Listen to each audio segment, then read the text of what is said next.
Et bonne arrivée, soyez bénis, soyez bénis, soyez bénis, soyez bénis. Voilà, soyez bénis mes frères, soyez bénis mes sœurs, que Dieu vous... I knew, voilà, c'est le verbe connaître au passé. I knew, new, voilà, donc c'est la même prononciation comme nouveau ou nouvelle, new. Hein? Mais quand quelqu'un met un pronom personnel devant, ça devient le verbe connaître au passé. I knew, voilà, il y a un petit K qu'on ne prononce pas, I knew. Voilà, bien. Alors, bienvenue sur notre page Facebook, voilà, à toutes les personnes. Je salue ici Denise Lapp, je salue ici Julie Boza, je salue ici toutes les mamans, voilà, qui me suivaient avant, qui continuent de me suivre. Je vous fais un grand hommage, voilà, et je vous salue. Donc, parce que pour l'amour que vous avez pour Dieu et aussi pour la considération que vous avez pour moi. Voilà. Je veux rappeler ici que personne ne paye sa dîme avec moi, à part quelques mes filles spirituelles que vous ne connaissez pas, qui ne sont pas trop sur Internet. Voilà. Sinon, à part ça, voilà, personne ne donne dîme, personne ne donne offrande, personne, voilà, ça. En tout cas, il faut que ça soit clair. Parce que d'aucuns pensent que c'est parce qu'elles ne payent plus les dîmes, tout ça, que je ne cite plus les noms, que je ne dis plus les noms. Nous, on n'est pas dans ce genre de choses. Nous sommes des chrétiens matures. Nous voulons marcher avec une maturité, une sérénité. L'œuvre de Dieu, ce n'est pas chercher l'argent. L'œuvre de Dieu, la parole de Dieu, ce n'est pas à vendre. Moi, personnellement, je ne vends pas l'évangile. Voilà. Alors, bienvenue dans la lecture de la Bible en un an. Voilà, que Dieu vous bénisse. Que sa grâce soit avec vous. Voilà. On va lire aujourd'hui donc la suite. Mais comme vous le constatez, et peut-être que ça sera comme ça pour toujours, je ne sais pas, nous allons faire nos lectures de manière préenregistrée, ok? Et puis je vais essayer de voir, est-ce que je ne peux pas donc faire certaines choses que je vous réserve comme surprise. Mais l'année prochaine, en 2021, vous me verrez en direct tout le temps, hein, vous me verrez, de toute façon, vous me verrez tout le temps en train de prêcher l'évangile. Mais aujourd'hui, je suis là pour la lecture de la Bible en un an. Nous allons lire aujourd'hui l'histoire d'un homme, voilà, qui vient de Soréa, qu'on appelle donc Samson. Son père s'appelle Manoah. Voilà, et donc on va lire donc par la grâce de Dieu l'histoire de Samson aujourd'hui dans cette lecture. Voilà, si c'est la première fois que vous tombez sur cette chaîne, sachez que je suis l'évangéliste plus que vainqueur, prédicateur de l'évangile de Jésus-Christ. Et chaque 2 ans, je lis ma Bible entièrement et je le fais aussi en direct pour que d'autres puissent en profiter. Mais c'est la dernière fois que je fais cette lecture sur les réseaux sociaux. Les autres années, ça sera de manière privée et je vais simplement prêcher sur cette page. Donc c'est la dernière fois que je fais la lecture de la Bible en un an. Alors soyez sûr que vous avez liké la page ou vous avez liké la chaîne YouTube où vous regarderez cette vidéo. Et surtout, ok, vous pouvez prendre des notes. Donc aujourd'hui, l'histoire de Samson dont son père s'appelle donc Manoah et sa femme était stérile. Alors d'ailleurs, on va lire, on va découvrir tout ça. Juge chapitre 13. Les enfants d'Israël firent encore ce qui déplaît à l'Éternel, et l'Éternel les livra entre les mains des Philistins pendant 40 ans. Il y avait un homme de Soria, de la famille des Danites, et qui s'appelait Manoah. Sa femme était stérile, et elle n'enfantait pas. L'ange de l'Éternel apparut à la femme et lui dit, « Voici, tu es stérile, et tu n'as point d'enfant. Tu deviendras donc enceinte, et tu enfanteras un enfant. » Quand Dieu te visite, il laisse une trace positive. Dieu ne peut pas te visiter puis te laisser tel qu'il t'a trouvé. Je ne suis pas surpris d'être aujourd'hui aux États-Unis. Je ne suis pas surpris d'être aujourd'hui là où je suis. Et je sais qu'il y a des grandes choses qui m'attendent parce que Dieu m'a visité. Et cette visitation, la trace doit rester. Je prophétise que toute personne stérile qui regarde cette vidéo, stérile, vraie stérilité, ou bien stérilité financière, stérilité de tout ce que vous pouvez imaginer, que Dieu fasse que ça soit fertile au nom de Jésus. On continue. Il dit alors, prends maintenant garde. Ah oui, il faut prendre garde. Ne bois ni vin, ni liqueur forte, et ne mange rien d'impur. Car tu vas devenir enceinte, et tu enfanteras un fils. Le rasoir ne passera point sur sa tête, parce que donc cet enfant sera consacré à Dieu dès le ventre de sa mère, et ce sera lui qui commencera à délivrer Israël de la main des Philistins. La femme alla dire à son mari, un homme de Dieu est venu vers moi, et il avait l'aspect d'un ange de Dieu, un aspect redoutable, et je lui ai demandé d'où il venait, et il ne m'a pas fait connaître son nom. Mais il m'a dit, tu vas devenir enceinte et tu enfanteras un fils, et maintenant ne bois ni vin ni liqueur forte, et ne mange rien d'impur, parce que cet enfant sera consacré à Dieu dès le ventre de sa mère jusqu'au jour de sa mort. Alors, pour un homme sensé, comme vous et moi, j'espère que c'est le cas, à chaque fois que, ok, il y a donc un projet, que ce soit un projet divin ou quelque chose que tu veux faire, il faut toujours mettre cela en prière. Donc quand la femme est venue dire ça donc à Manoah, qui est le futur père de Samson, alors Manoah a commencé à prier. Voici la prière, au verset 8. Manoah fit cette prière à l'Éternel.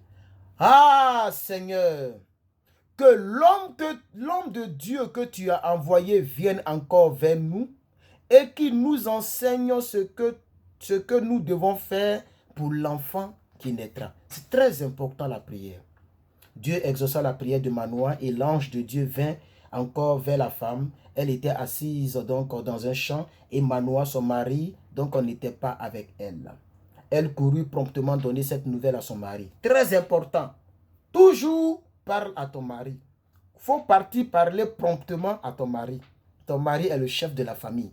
Il ne doit pas découvrir les choses par quelqu'un d'autre. Si tu es sa femme, il faut lui donner les nouvelles, il faut lui dire. Tu es dans une relation amoureuse avec quelqu'un, tu veux entreprendre quelque chose, va dire. Surtout quand c'est un homme, c'est important. Il faut retenir cette partie. Donc, elle courut promptement, nous sommes au verset 10, elle courut promptement donner cette nouvelle à son mari et lui dit, voici, l'homme qui était venu donc l'autre jour vers moi m'est apparu à nouveau. Manoah se leva, suivit sa femme, alla vers l'homme et lui dit, est-ce toi qui a parlé à cette femme? Elle répondit, il répondit, oui, c'est moi. Manoah dit, donc l'homme dont on parle là, c'est l'ange de l'Éternel, il faut le retenir. Maintenant, si ta parole s'accomplit, que devra-t-il faire à l'égard donc de l'enfant qui naîtra? L'ange de l'Éternel répondit à Manoah. Excusez-moi. Voilà, à Manoah. La femme s'abstiendra de tout ce que je lui ai dit. Elle ne goûtera d'aucun produit de la vigne. Elle ne boira ni vin ni liqueur forte et elle ne mangera rien d'impur. Elle observera tout ce que je lui ai prescrit. Manoah dit à l'ange de l'Éternel, prends-nous, permets-nous de te retenir et de t'apprêter un chevreau. L'ange de l'Éternel répondit à Manoah, quand tu me retiendras, c'est-à-dire même si tu me retiendras, je ne mangerai pas de ton mets. Mais si tu veux faire un holocauste, tu l'offriras à l'Éternel. Manoah ne savait point que c'était un ange de l'Éternel. Vous voyez? Voilà, il ne savait pas. Et Manoah dit à l'ange de l'Éternel, quel est ton nom, afin que nous rendions gloire quand la parole sera accomplie? L'ange de l'Éternel lui répondit, verset 18, pourquoi demandes-tu mon nom? Il est merveilleux. Mon nom là, il est merveilleux. C'est pourquoi nous chantons dans nos églises. Il est merveilleux. Oh. Tout le monde l'acclame. Oh, il est merveilleux. Tout le monde le loue. Oh, il est... Maintenant, les gens n'adorent plus Dieu en esprit, en vérité, avec amour. Tout se fait par le business. C'est malheureux. Verset 19.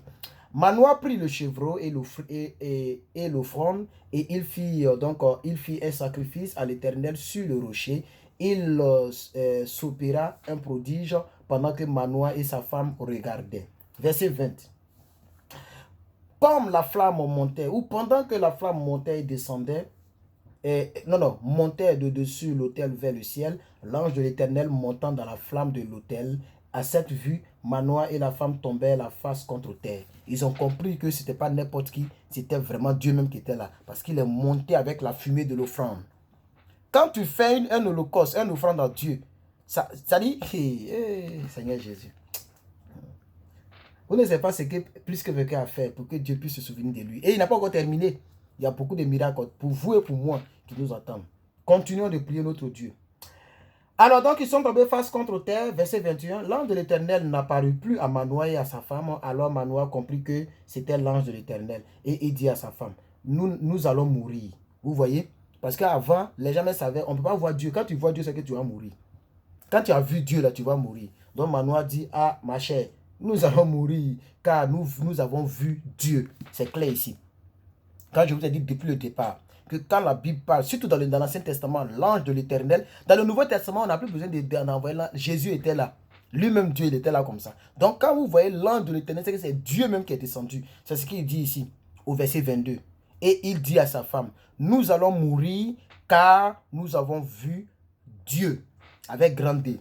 Verset 23. Sa femme lui répondit, si l'Éternel avait voulu nous faire mourir, il n'aurait pas pris de nos mains l'holocauste et l'offrande. Il ne nous aurait pas fait voir tout cela. Et il ne nous aurait pas maintenant fait entendre de pareilles choses. Ça aussi, c'est très important. Souvent, Dieu aussi passe par la femme pour donner des conseils à l'homme. Voilà. Parce que c'est vrai qu'avant, ce n'est pas facile de voir Dieu. Quand tu vois Dieu, tu vas mourir. Mais si Dieu voulait nous faire mourir, là, il n'allait pas faire tout ce qu'il a fait. La femme enfanta un fils et lui donna le nom de Samson. L'enfant grandit et l'Éternel le bénit. Et l'esprit de l'Éternel commença à l'agiter, à marchander entre Soréa et Estahol. Voici ainsi terminé le chapitre 15, le chapitre 13. On attend maintenant le chapitre 14. Toujours avec Samson, mais cette fois-ci, il va donc tomber amoureux. Et c'est pourquoi il faut faire très attention aux jeunes filles, aux jeunes hommes comme vous et moi. Prenez tout votre temps. Hein, comme le disait quelqu'un, pour une bonne cause, on ne perd jamais son temps en prenant tout son temps. C'est très important. La personne avec qui tu vas te marier, c'est avec la personne que tu vas vivre pendant tout le reste de ta vie. À moins que tu n'as pas la crainte de l'Éternel, que tu as déjà projeté se servir de la personne et le laisser tomber. Ou bien, je sais pas, voilà. À moins que tu veux jouer dans plusieurs clubs, c'est-à-dire tu es avec le club de basketball, tu joues tennis, tu joues ici, tu as plusieurs gars, il n'y a pas de problème. Mais si tu es sérieux, que tu veux être sérieux ou sérieuse avec ta destinée, fais très attention. Il faut beaucoup prier et sois sûr que cette personne en vaut la peine avant de t'engager avec cette personne. C'est pourquoi jusqu'à présent, plus que vainqueur n'est pas encore fiancé ni marié. Parce que je prends tout mon temps. Je ne suis pas pressé. Je ne suis pas pressé. Il y a un moment de la vie, quand tu arrives là-bas, là, c'est ces femmes même là qui veulent, elles viennent comme ça. Les choses viennent comme ça facilement. Quand tu veux forcer, c'est pas bon. Rappelez-vous, ils ont dit à Dieu, on veut un roi, ils ont forcé, Dieu a donné un roi. Le roi là les a martyrisés, fatigués. Vous connaissez la parole de Dieu, vous savez de quoi je parle. Si ce n'est pas le cas, faites vos recherches. Alors donc, allons-y avec les fiançailles de Samson. Nous lisons les 20 versets que compose ce chapitre. Samson descendit à Timna et il y vit une femme parmi les filles des Philistins. Très dangereux d'abord. Parmi les filles des Philistins. Les ennemis, très dangereux. C'est très très dangereux. C'est pourquoi j'ai dit à mes filles spirituelles, il est mieux d'épouser un chrétien que d'épouser quelqu'un qui ne confesse pas la même foi que toi. Très dangereux. Lorsqu'il fut remonté, et il le déclara à son père et à sa mère et il dit, j'ai vu une femme à Timna, une femme parmi les filles des Philistins, prenez-la maintenant pour ma femme. Son père et sa mère lui disent, n'y a-t-il point de femme parmi nos filles, parmi les filles de tes frères, de tout notre peuple, pour que tu ailles prendre une femme chez les Philistins qui sont incirconcis? C'est de ça que je parlais. Incirconcis. Dieu a dit à Moïse, il faut que le peuple d'Israël soit circoncis avant de rentrer en Canaan. Incirconcis. Très intéressant et très important. Et Samson dit à son père, prends-la pour moi, car elle me plaît. Beaucoup de personnes ont eu des problèmes dans ce monde à cause de cuisses, de fesses, de teint et de taille. Mais les personnes n'ont pas vérifié le cœur, le comportement, les objectifs, les visions. Je préfère épouser une fille qui n'est pas belle, avec une bonne vision, un bon comportement, que d'épouser une princesse qui joue dans plusieurs clubs et qui s'en fout de Dieu, qui peut faire des choses comme elle veut. Très important de souligner cela. Bien. Il dit, oh pardon, parce qu'elle me plaît. Son père et sa mère ne savaient pas que cela venait de l'Éternel, car Samson cherchait une occasion de dispute de la part des Philistins.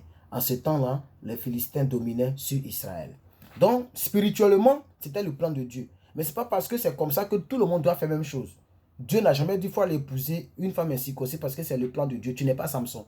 Mais ici, spirituellement, c'était le plan de Dieu. Samson descendit avec son père et sa mère à Timna. Lorsqu'il arrivait aux vignes de Timna, voici un jeune lion rugissant vint à sa rencontre.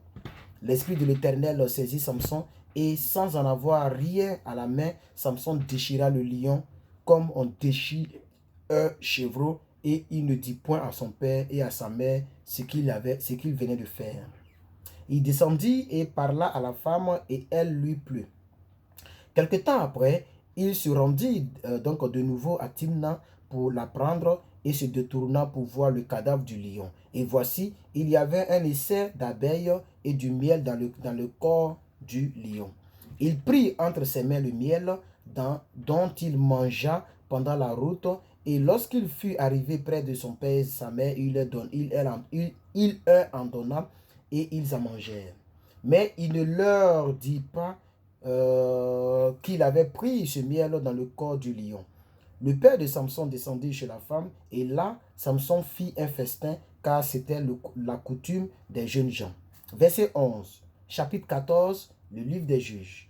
Dès qu'on le vit, on invita donc 30 compagnons qui se tinrent avec lui. Samson leur dit, « Je vais vous proposer une énigme. Si vous me l'expliquez pendant les 7 jours du festin, et si vous la découvrez, je vous donnerai 30 chemises et 30 vêtements de rechange. » Bien, mais si vous ne pouvez pas me l'expliquer, ce sera vous qui me donnerez 30 chemises et 30 vêtements de rechange. Il lui dit, propose ton énigme et nous l'écouterons. Et il leur dit, de celui qui mange est sorti ce qui se mange, et du fort est sorti le doux. Pendant 3 jours, il ne put expliquer l'énigme. Le 7e jour, il dit à la femme de Samson, persuade ton père de nous expliquer l'énigme, sinon nous te brûlerons, toi et ta maison de ton père. C'est pour nous dépouiller que vous nous avez invités, n'est-ce pas? La femme de Samson pleurait auprès de lui et disait, tu n'as pour moi que de la haine et tu ne m'aimes pas. Tu as proposé une énigme aux enfants de mon peuple et tu ne me l'as point expliqué. Et il ne lui répondait pas, si vous voulez. Je ne l'expliquerai ni à mon père, ni à ma mère. Est-ce à toi que je l'expliquerai? Donc, je ne l'ai pas expliqué ni à mon père, ni à ma mère. Donc, ce n'est pas à toi que je vais expliquer. Elle pleura auprès de lui pendant 7 jours que dura leur festin. Et le 7e jour, il la lui expliqua, car elle le tourmentait.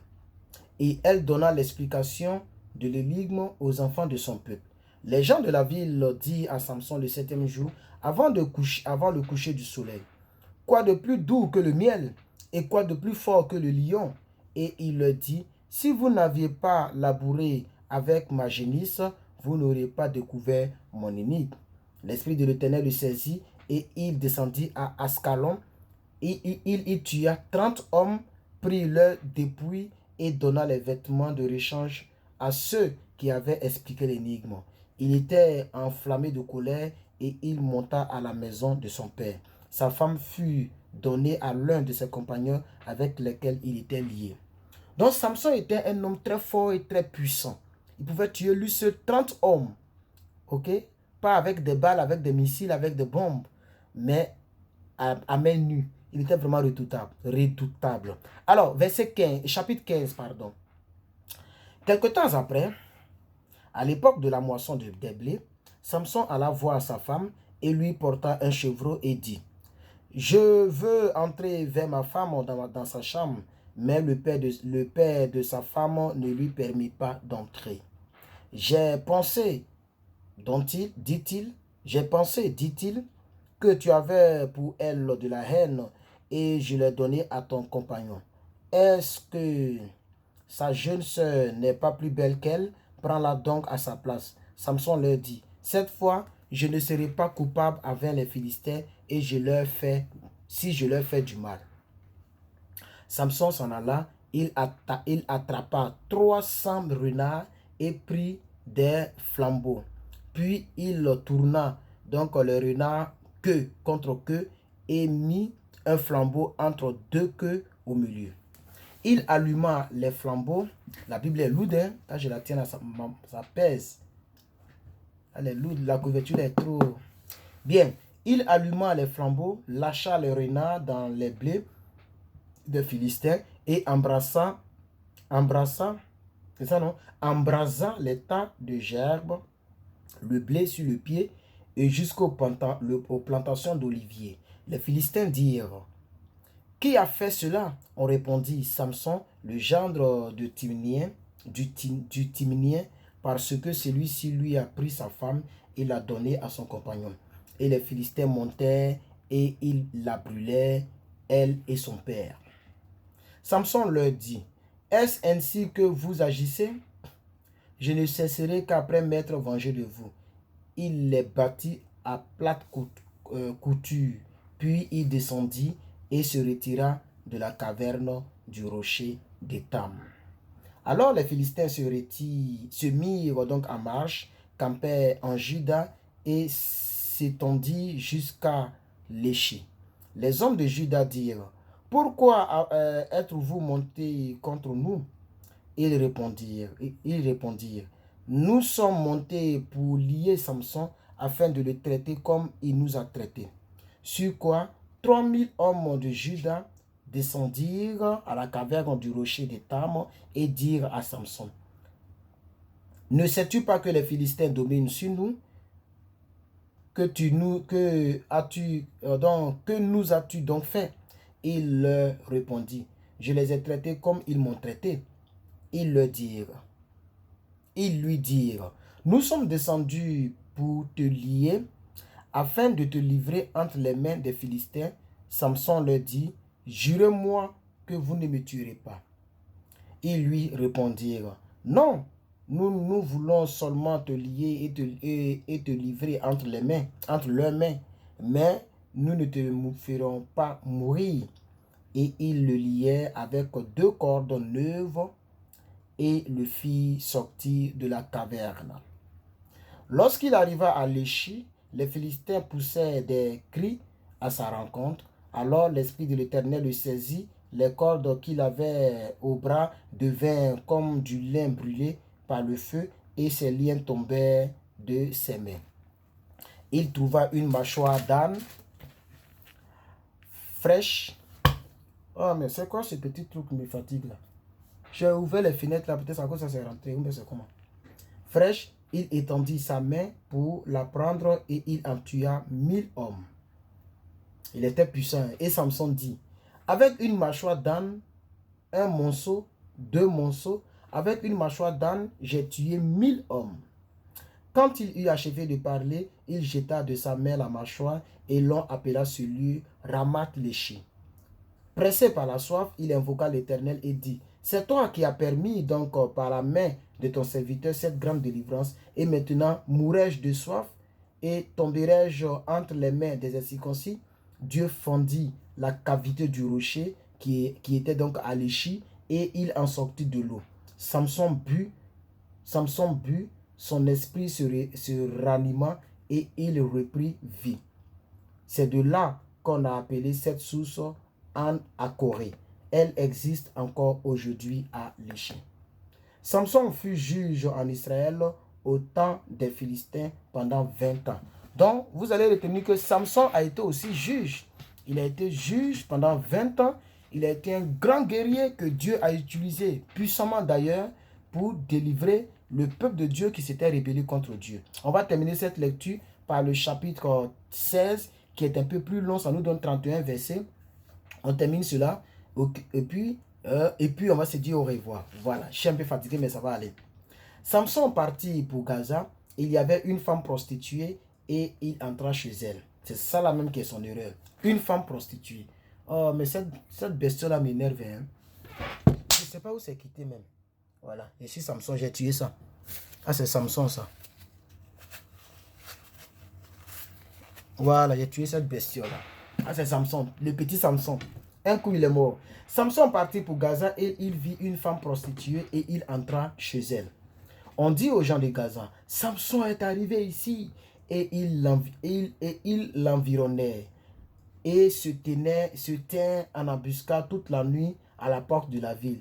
Il restait tranquille toute la nuit, disait: au point du jour, nous le tuerons. Samson demeura couché jusqu'à minuit. Vers minuit, il se leva et il saisit les battants de la porte de la ville et les deux poteaux, les arracha avec la barre, les mit sur ses épaules et les porta sur le sommet de la montagne qui est en face d'Hébron. Après cela, il aima une femme dans la vallée de Sorek. Elle se nomma Délila. Les princes des Philistins montèrent vers elle et lui dirent, flatte-le pour savoir d'où lui vient sa force et comment nous pourrions nous rendre maîtres de lui. Nous le lierons pour le dompter et nous te donnerons chacun 1100 cycles d'argent. Délila dit à Samson, dis-moi, je te prie, d'où vient ta grande force et avec quoi il te faudra lier pour te dompter. Samson lui dit, si on me liait avec 7 cordes fraîches qui ne soient pas encore sèches, je deviendrai faible et je serai comme un autre homme. Les princes des Philistins apportèrent donc à Délila 7 cordes fraîches qui n'étaient pas encore sèches et elle le lia avec ses cordes. Or, des gens se tenaient en embuscade chez elle. Dans une chambre, elle lui dit, les Philistins sont sur toi, Samson. Et il rompit les cordes comme se rompt un cordon d'étoupe quand il sent le feu. Et l'on ne connut point d'où venait sa force. C'est-à-dire, il a blagué Dalila. Il a blagué Délila. Pour la première fois, il a blagué d'abord. Délila dit à Samson, voici, tu t'es joué de moi et tu m'as dit des mensonges. Maintenant, je te prie, indique-moi encore avec quoi il faut te lier. C'est bizarre quand même. Hein? Quelqu'un qui a fait ça encore, tu as tout fait pour lui dire. Bon, c'est l'histoire. Vous voyez, c'est ça aussi l'amour. L'amour rend aveugle souvent. Donc, il va finir par tomber dans son piège un jour. Il lui dit, si on me liait avec des cordes neuves dont on ne se soit jamais servi, je deviendrai faible et je serai comme un autre homme. Délila prit des cordes neuves avec lesquelles elle le lia, puis elle lui dit, les Philistins sont sur toi, Samson. Or, des gens de Samson se tenaient en embuscade dans une chambre. Il rompit comme un fil les cordes qu'il avait au bras. Délila dit à Samson, jusqu'à présent tu t'es joué de moi et tu m'as dit des mensonges. Déclare-moi avec quoi il faut te lier. Et il lui dit, tu n'as qu'à tisser 7 tresses de ma tête avec la chaîne du tissu. Et elle les fixa par la cheville. Puis elle lui dit, les Philistins sont sur toi, Samson. Il se réveilla de son sommeil et il arracha la cheville du tissu et le tissu. Bon, je ne sais pas que c'est bien écrit, mais il arracha la cheville du tissu et le tissu. C'est ça, oui, c'est juste. C'est la cheville qu'il arrachait du tissu et après il a arraché le tissu. Bien. Verset 15, chapitre 16, verset 15. On finit au verset 30. Donc, Délila va tourmenter Salomon jusqu'à connaître son secret. Très important. Elle lui dit encore, comment peux-tu dire je t'aime puisque ton cœur n'est pas avec moi? Voilà 3 fois que tu t'es joué de moi et tu ne m'as pas déclaré d'où vient ta grande force. Comme elle était chaque jour à le tourmenter et à l'importuner par ses instances, son âme s'impatienta à la mort. Il lui offrit tout son cœur et il lui dit, le rasoir n'a point passé sur ma tête, parce que je suis consacré à Dieu dès le ventre de ma mère. Si j'étais rasé, ma force m'abandonnerait. Je serai faible et je serai comme un autre homme. Délila, voyant qu'il lui a ouvert tout son cœur, envoya appeler les princes des Philistins et lui fit dire, montez cette fois car il m'a ouvert tout son cœur. Et les princes des Philistins montèrent vers elle et apportèrent l'argent dans leurs mains. Elle l'endormit sur ses genoux et ayant appelé un homme, elle rasa les 7 tresses de la tête de Samson et commença ainsi à le dompter et il perdit sa force.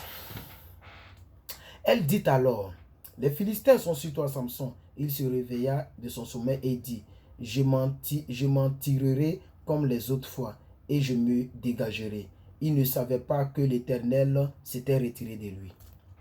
Les Philistins le saisirent et lui crevèrent les yeux et ils le firent descendre à Gaza et le lièrent avec des chaînes d'airain il tournait la meule dans la prison.